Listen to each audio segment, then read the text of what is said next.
The Packers just got more disappointing news after an ugly loss to the Detroit Lions. I'm going to break that down for you guys in this video. Also, we will talk about yesterday's loss at Lambeau. So please listen to the video in its entirety. And if you like the content at the end of it, hit that subscribe button. Let's jump into it. What's the more disappointing news the Packers get after an ugly loss to the Detroit Lions? Well, yesterday I felt Jordan Love was pressured by a defensive front that is injured. They were without their starting D ends in Hutchinson and Davenport, who are out for the season. But yet I felt Jordan Love was scrambling more than I anticipated him to scramble.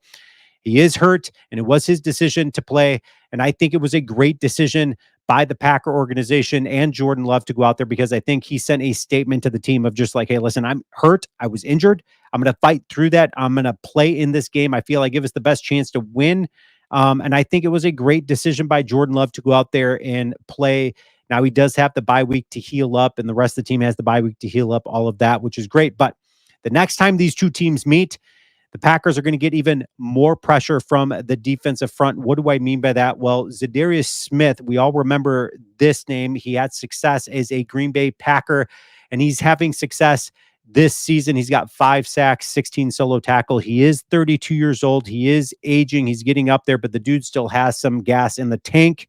And it sounds like he will be joining the Detroit Lions. It says right here, sources say Zadarius Smith is going to be headed to the Lions and is expected to sign either tonight or tomorrow, or at least be traded and that to be completed.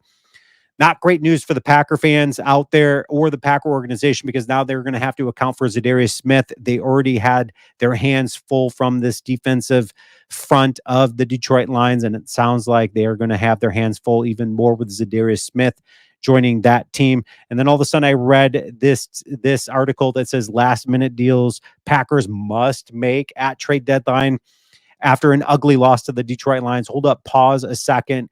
The Packers don't need to push the panic button. There are some things that they can clean up by the next time these two teams meet. They're already going to get some things cleaned up. Matt LaFleur was interviewed after the game saying, hey, listen, I promise you, we're going to get better. We're going to learn from this loss. And I think that's exactly what they'll do, because the things that they had in this game that cost them the game are fixable things. Drop passes and penalties were the big showstoppers in this contest for the Green Bay Packers. They killed themselves with drop passes. One of them was even on that first drive when the Packers were going down to score. I think they held the ball for 8 minutes, their longest sustainable drive on the season so far. And then it was stalled by Chris Brooks dropping that 12-yard potential touchdown pass, which then they had to settle for a field goal. That is a momentum changer when it's all of a sudden 3-0 as opposed to 7-0, and then Detroit goes down and scores, and it would have been 7-7 at that point in time. And then there was key drops later on in the game by Romeo Doubs, Tucker Kraft, which stalled some third downs. And then you had that McManus missed field goal, was his first missed field goal on the season. I'm not concerned about it because it was in very poor conditions, windy, rainy conditions out there. 4 of the 5 drop passes came on third downs, which is absolutely inexcusable. A couple of them coming from Dontavian Wicks, one of them to start the second half, and then that drop pass in the end zone, which was just an absolute heartbreaker at that time. And then when we start talking about penalties, the Packers had 10 of them in this contest. Again, the Packers were penalized. It seemed like the Packers were starting to clean that stuff up, and then all of a sudden they come away with 10 penalties in this game.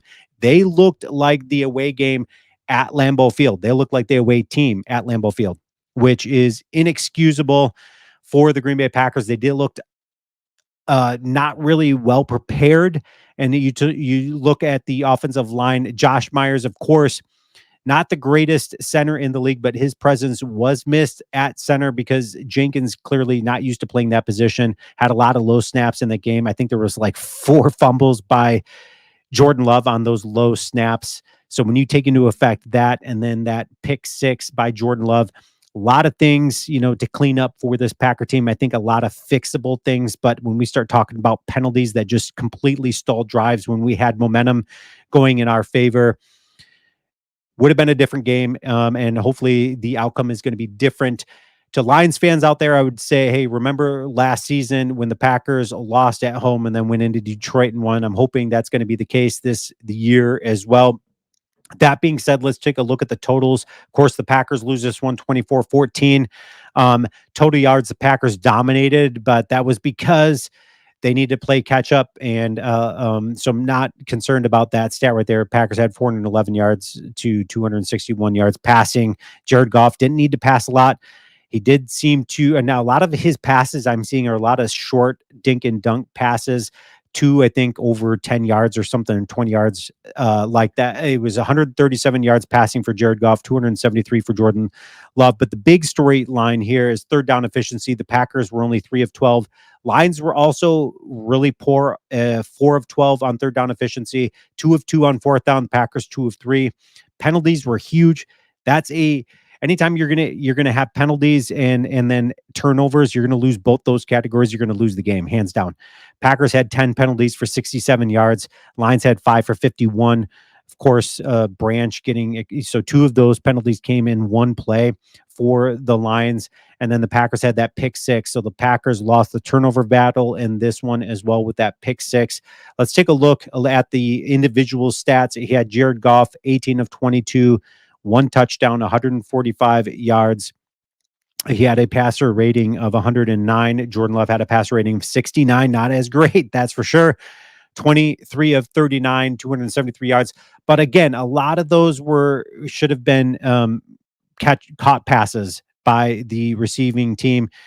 Again, it looked like the Packers weren't used to playing in elements like they played in yesterday, and it looked like the Lions were certainly prepared for that. David Montgomery, 17 carries for 73 yards, no touchdowns. He averaged 4.3. Gibbs, 11 for 65, 5.9 yards a carry. Josh Jacobs, Packers look like they have the better run game there. Josh Jacobs is just an absolute animal. 13 carries, 95 yards, 7.3 average. Emmanuel Wilson, when he carried the ball, he was efficient as well. And I'm waiting for Marshawn Lloyd to come back because I think that Marshawn Lloyd, Josh Jacobs is going to be a great 1-2 punch. I think the Packers are only going to get better when Marshawn Lloyd is out, is finally able to come out there and play. Keep in mind, they are going to be getting back Luke Musgrave at some point in time as well. Jair Alexander was missed. Evan Williams was sorely missed in this contest as well. So the Packers down some key players. The Lions were as well. So I'm not making excuses by any means. But again, it's going to be a different outcome. Hopefully, the next time the Packers go to Detroit. Again, Manuel Wilson, 7 yards a carry there. Jaden Reed leading the Packers. Struggled the last couple of games. He came back in this one, 113 yards receiving, 41 was his long. Christian Watson, 3 catches, 37 yards, but he was targeted 7 times. He had two deep balls thrown to him that he came back for when he shouldn't have. He should have just kept going, and he ended up it ended up being an overthrow when it shouldn't. It should have been a catch. Tucker Kraft had that key drop on third down, but he had 4 receptions, 34 yards. Nothing more to be said there, really. But Quay Walker, this dude is just not looking like the guy. The Packers may want to consider trading Quay Walker because the Packers seem to be better defensively when he is not out on the field playing at middle linebacker. Maybe move him to a different position, maybe move him outside linebacker or something. Adrian Cooper certainly is the strong point on this Packer defense. Xavier McKinney got it done. Javon Bullard had a good game as well. Rashawn Gary made a little bit more of his presence known with that half sack for the Packers. Aaron Mosby had that half sack as well in this contest. So things that I think the Packers could clean up and supposed easy fixes that they could get cleaned up by the time they play the Lions next. Leave your comments, and as always, go Pack Go.